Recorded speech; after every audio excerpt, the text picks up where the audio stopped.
বছৰৰ আৰম্ভণিতে একাংশ নিকৃষ্ট মানসিকতাৰ ব্যক্তিৰ আচলতে আক্ৰোশৰ বলি হৈছে গহপুৰৰ তিনিটাকৈ পৰিয়াল। দেখিছে হাতত এটা ভঙা তামোলৰ পৰি, এনেধৰণৰ প্ৰায় শতাধিক তামোলৰ পলি আচলতে ভাঙি পেলোৱা হৈছে তিনিঘৰ অসমীয়া লোকৰ বাৰীৰ। এই ঘটনা আচলতে 1 জানুৱাৰীৰ আৰু আজি পোহৰলৈ আহিছে। এই মুহূৰ্তত মই গহপুৰৰ শিমলুগুৰিত উপস্থিত আছোঁ আৰু কেমেৰা সহায়ত দেখাব পৰিৱেশটো। এয়া শিমলুগুৰিৰ পৰিৱেশ। তিনিখনকৈ অসমীয়া লোকৰ বাৰী আৰু শতাধিক আচলতে তামোলৰ পুলিকে আদি কৰি বিভিন্ন কলগছৰ পুলি আচলতে দুৰ্বৃত্তই কাটি পেলাইছে। আৰু আমি দৰাচলতে দেখা পাওঁ আচলতে কোনো ধৰণৰ ৰাজ্যৰ সীমাত নগা দুৰ্বৃত্তই অসমীয়া লোকৰ বাৰী কাটি পেলাই জ্বলাই দিয়া আমি দেখোঁ, কিন্তু অসমীয়া আচলতে লোকৰ বাৰীত শতাধিক অসমীয়া লোক থকা স্থানত এনেধৰণৰ কিন্তু ঘটনা অত্যন্ত গুৰুত্বপূৰ্ণ। আমি দেখুৱাইছোঁ পৰিৱেশটো। এয়া গহপুৰৰ শিমলুগুৰিৰ পৰিৱেশ আৰু গহপুৰ নগৰৰ পৰা প্ৰায় 10 কিলোমিটাৰ নিলগৰ এই ঘটনা। আমাৰ লগত একাংশ লোক আছে, মই আপোনালোকৰ মাজলৈ আহিছোঁ। কওকচোন, অত্যন্ত এটা দুখ লগা ঘটনা।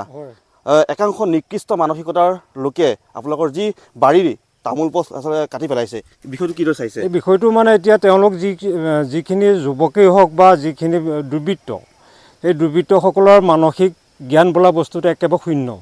সেইটো আমি বুজিব পাইছোঁ যে এটা উঠি অহা পুলি কিমান যত্নেৰে তাক ৰাখিব লাগে। গছ থাকিলেহে মানুহ জীয়াই থাকিব, গছ নাথাকিলে মানুহ জীয়াই থাকিব নোৱাৰে।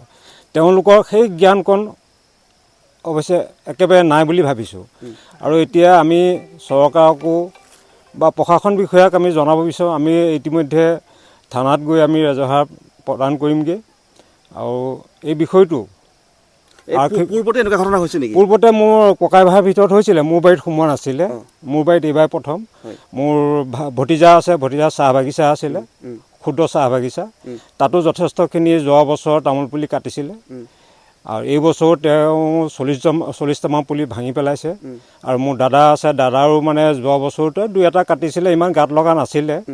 কোনোবাই দুষ্টামিয়ে কৰিলে সেইটো বুলি ভাবি আকৌ এইবছৰো পুলি ৰুইছিলে। আৰু এইবাৰ দাদাও মানে যথেষ্ট 40ৰ ওপৰত পুলি ভাঙি পেলাইছে। আৰু তিনিখন বাৰীত কিমান পুলি কাটিলে আচলতে? তিনিখন বাৰীত আচলতে 100 ওপৰত হ'ব। গতিকে আমি দেখি পিছদিনাখন যেতিয়া আমি ৰাতিপুৱা দেখিছোঁ, তেতিয়া মৰ্মাহত হৈছোঁ।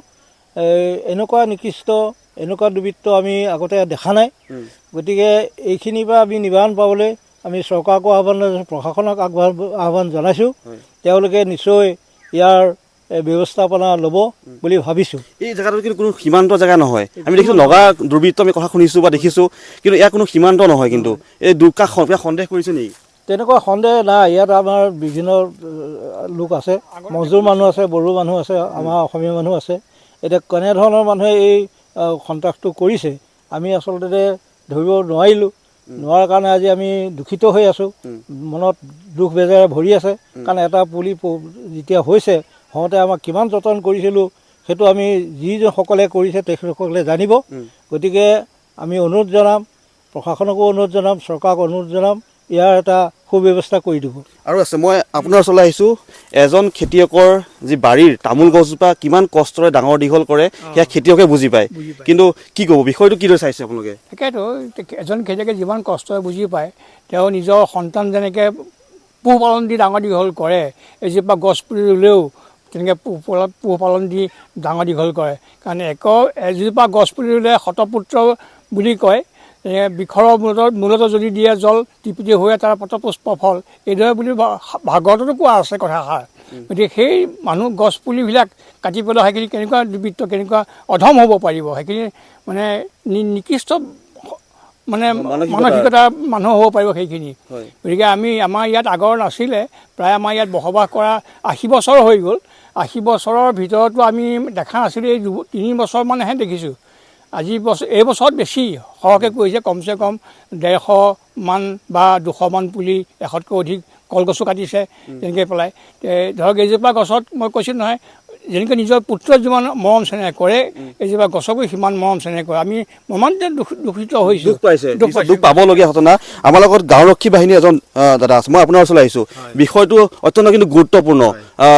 কি ক'ব, বিষয়টো কিদৰে চাইছে? নাই, অত্যন্ত দুখ পাইছোঁ। মোক আজি ৰাতিপুৱা ফোন কৰি জনোৱাৰ লগে লগে মই সেই জেগাখিনি চাই মই সাংবাদিক বিপ্লৱ বৰাক জনাইছোঁ যে এইটো আমাক প্ৰচাৰ কৰিব লাগে, ইয়াৰ এটা উচিত বিচাৰ কৰিব লাগে।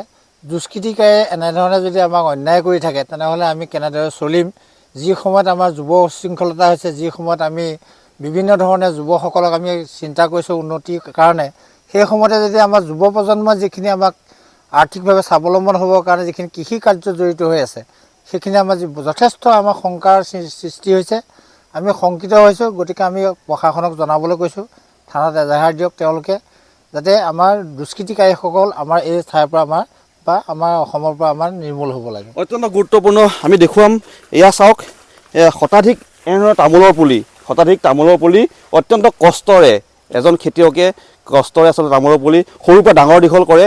এনেধৰণৰ আচলতে শতাধিক তামোলৰ পুলি কিন্তু দুৰ্বৃত্তই একাংশ নিকৃষ্ট মানসিকতাৰ লোকে কিন্তু কাটি পেলোৱা পৰিলক্ষিত হৈছে। আৰু এয়া গহপুৰৰ শিমলুগুৰিৰ ঘটনা। আৰু স্থানীয় যি ৰাইজ আছে তেওঁলোকে ইতিমধ্যে জানিব দিছে আৰু এটা উচিত বিচাৰ হ'ব লাগে। ইতিমধ্যে স্থানীয় যিসকল গৃহস্থ আছে তেওঁলোকে কিন্তু এই উচিত বিচাৰৰ বাবে আৰক্ষী প্ৰশাসনৰ বা চৰকাৰক অনুৰোধ জনাইছে।